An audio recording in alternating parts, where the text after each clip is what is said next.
नमस्कार दोस्तों, अब ब्राइट डिफेंस एकेडमी के इस यूट्यूब चैनल में आपका स्वागत है। दोस्तों, आज हमारी बायो की क्लास 3 रहेगी, जिसमें हमारा जो टॉपिक रहेगा वो रहेगा तंत्रिका तंत्र यानी नर्वस सिस्टम। ठीक है, इसमें हमें बेसिकली दो भाग पढ़ने पड़ते हैं। इसके दो भाग कौन कौन से होते हैं? पहला होता है मस्तिष्क यानी कि ब्रेन, सेकेंड होता है मेरुरज्जु जिसको आप स्पाइनल कॉर्ड बोलते हो। ठीक है, तो कौन कौन से पढ़ने पड़ेंगे अभी हमें? मस्तिष्क और मेरुरज्जु। ठीक है, तो पहला हमारा जो टॉपिक रहेगा वो कौन सा रहेगा?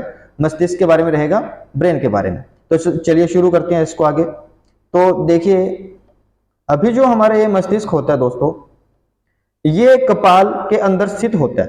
कपाल को हम बोलते हैं क्रेनियम। ठीक है, क्या बोलते हैं? क्रेनियम।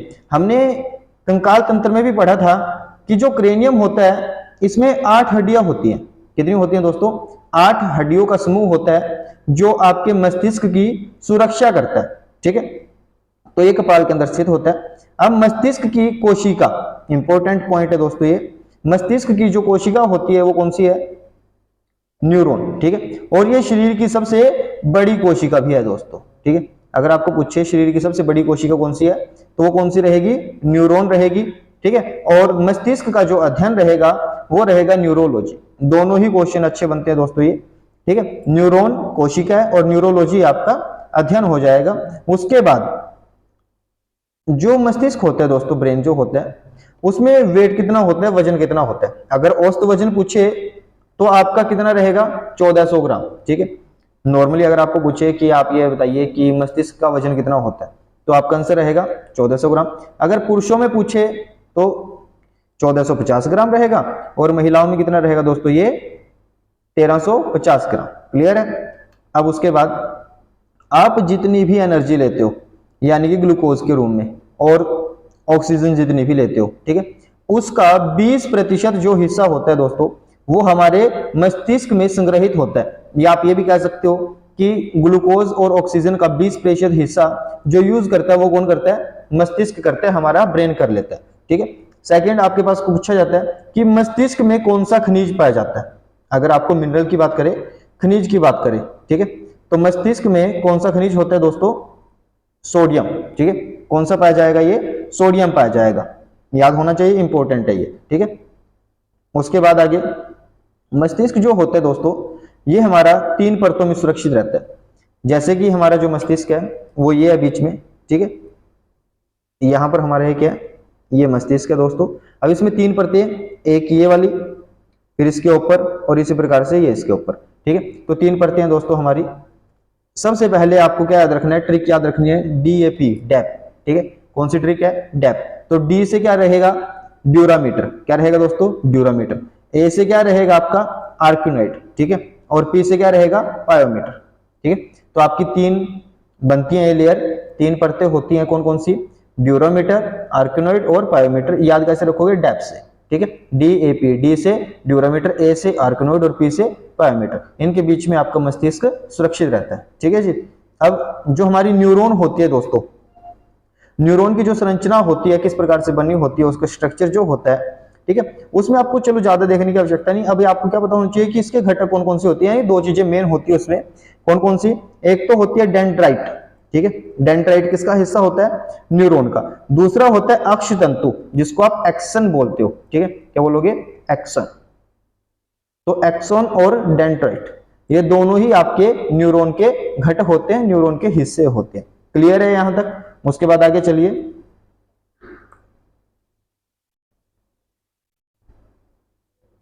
आगे आते हैं आपके पास कि मस्तिष्क जो होता है दोस्तों, इसके 3 भाग होते हैं। कितने भाग होते हैं इसके? 3 भाग होते हैं। कौन कौन से?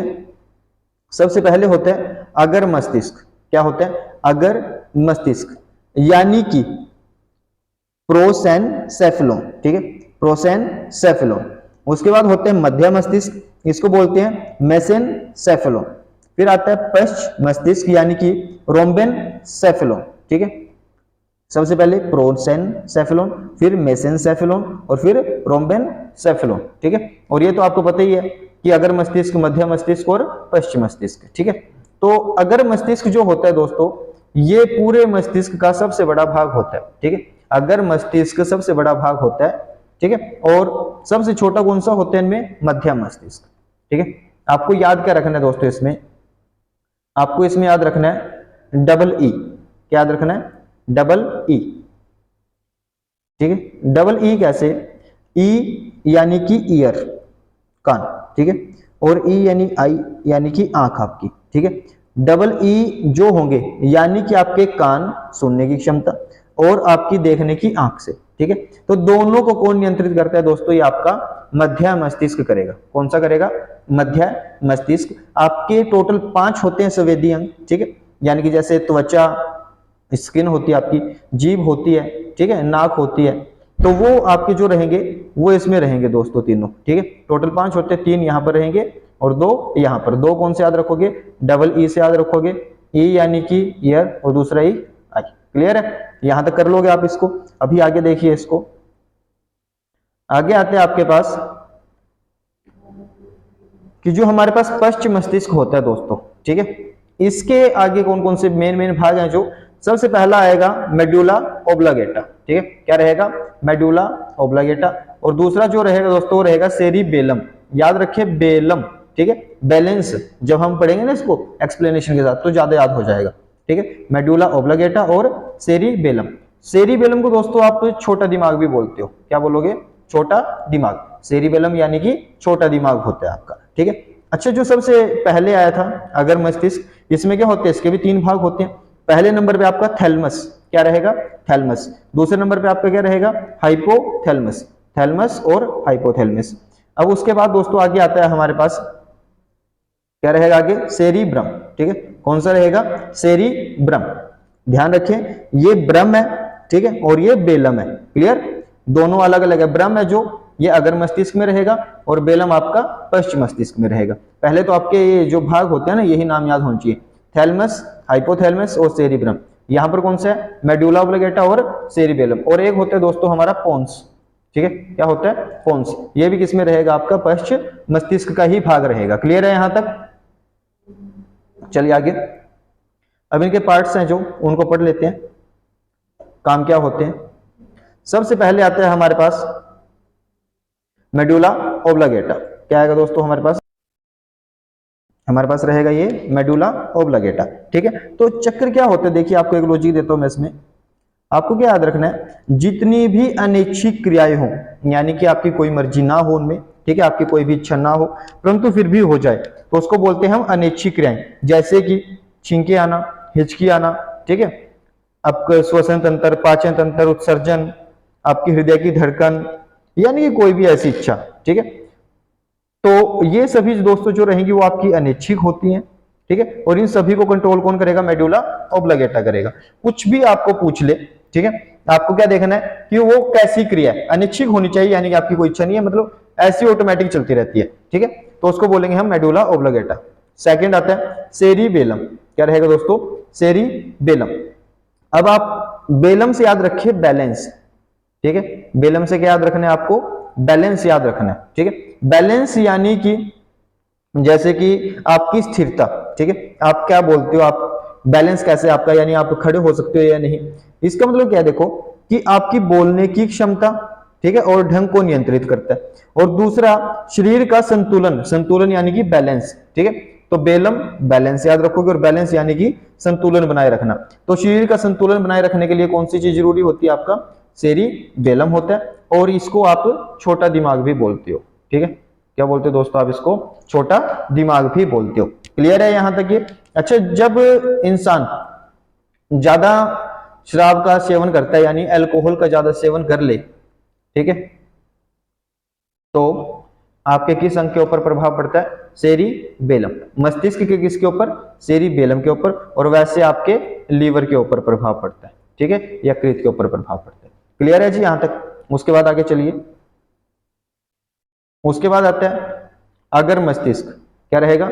अगर मस्तिष्क। अगर मस्तिष्क के अंदर देखो आगे 3 भाग थे हमारे। सबसे पहला कौन सा था? थैलमस, ठीक है। कौन सा था? थैलमस। आपके एक लॉजिक देता हूं याद रखने के लिए। थैलमस की जगह पे ना आप थर्मस याद रखो, ठीक है। क्या याद रखोगे? थर्मस। अब थर्मस में क्या होता है दोस्तों? जो चीज ठंडी है वो ठंडी रहेगी, जो चीज गर्म है वो गर्म रहेगी। तो थैलमस से आपने क्या याद रखा? थर्मस, ठंडा गर्म, ठीक है।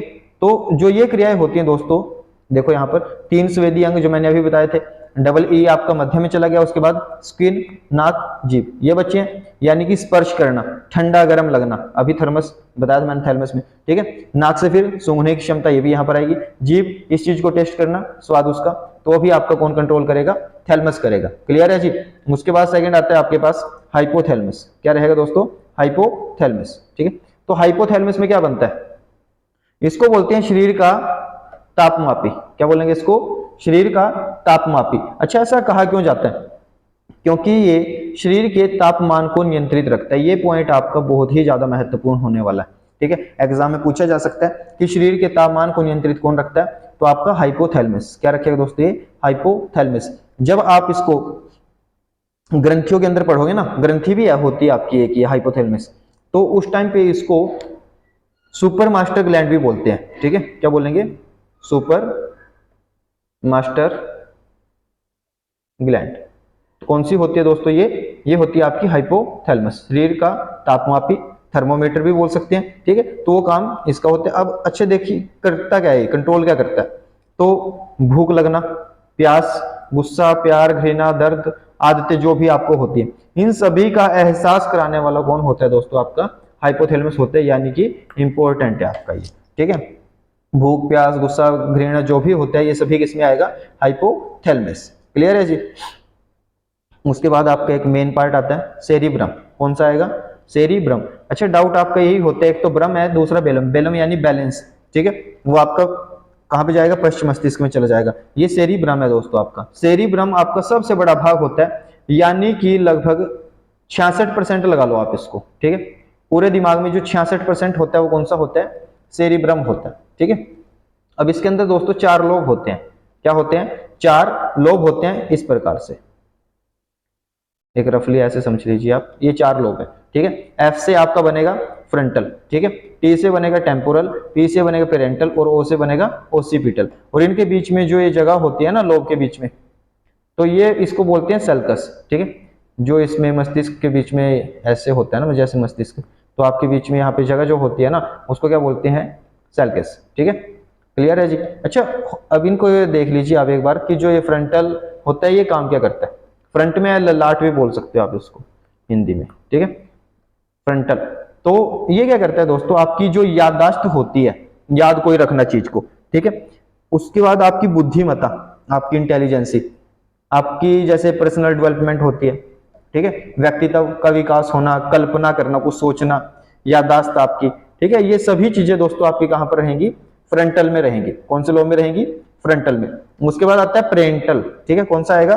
पेरेंटल आएगा। इसमें क्या होता है? नॉर्मल आपको याद रखना है, मैथ और रीजनिंग, ठीक है। रीजनिंग को देखो तर्क शक्ति बोलते हैं दोस्तों, और मैथ को क्या बोलोगे? गणना करना, काउंटिंग करना, ठीक है। तो मैथ और रीजनिंग किसमें रहेंगे? आपके पेरेंटल में, ठीक है जी। उसके बाद आगे आगे आते हैं आपका ओसिपिटल। कौन सा रहेगा? ओसिपिटल। तो ओसिपिटल में क्या रहेगा? डायरेक्शन, ठीक है। ओसिपिटल में क्या रहेगा दोस्तों? डायरेक्शन, दिशा और दूरी का ज्ञान होता है इसमें ओसिपिटल में। फिर आता है टेम्पोरल, ठीक है। टेम्पोरल में क्या होता है? एक तो आपकी सपनों का निर्माण होता है, ठीक है। टेम्पोरल में क्या होता है दोस्तों? सपनों का निर्माण होता है। और दूसरा क्या होता है? सुनना। क्या होगा दूसरा? सुनना, ठीक है। कोई भी चीज आप सुनते हो, श्रवण शक्ति जो होती है आपकी, वो आपके टेम्पोरल में, सपनों का निर्माण भी आपका टेम्पोरल में होता है। क्लियर है जी यहाँ तक? अभी मैंने आपको क्या बताया कि आपके 4 लोब होते हैं इस प्रकार से। पांचवा भी ऐसे टच होते हैं, परंतु इसका लोब नहीं होता, अलग से होता है एक पार्ट। इसको बोलते हैं हिपोकैम्पस। क्या बोलेंगे दोस्तों? हिपोकैम्पस, ठीक है। तो जो ये चीज होती है दोस्तों, ये आपकी स्टोरेज होती है। क्या होती है? स्टोरेज, यानी कि आप एक तरह से कह सकते हो मस्तिष्क की हार्ड डिस्क है दोस्तों। ये क्या होती है? मस्तिष्क की हार्ड डिस्क है, जो आपकी कुछ भी चीजें होती है ना, उनको स्टोर करके रखती है अपने अंदर, ठीक है। याददाश्त बना के रखती है। क्लियर है जी? तो ये थे आपके दोस्तों मस्तिष्क के भाग। उम्मीद है कि आपको समझ में आए होंगे। जहां से अगर कोई भी पार्ट आपका बचता है तो आप कमेंट कर सकते हो, ठीक है। अगर आपको ये वीडियो अच्छी लगी तो वीडियो को लाइक जरूर कीजिए। मिलते हैं आपको अगली वीडियो में। धन्यवाद।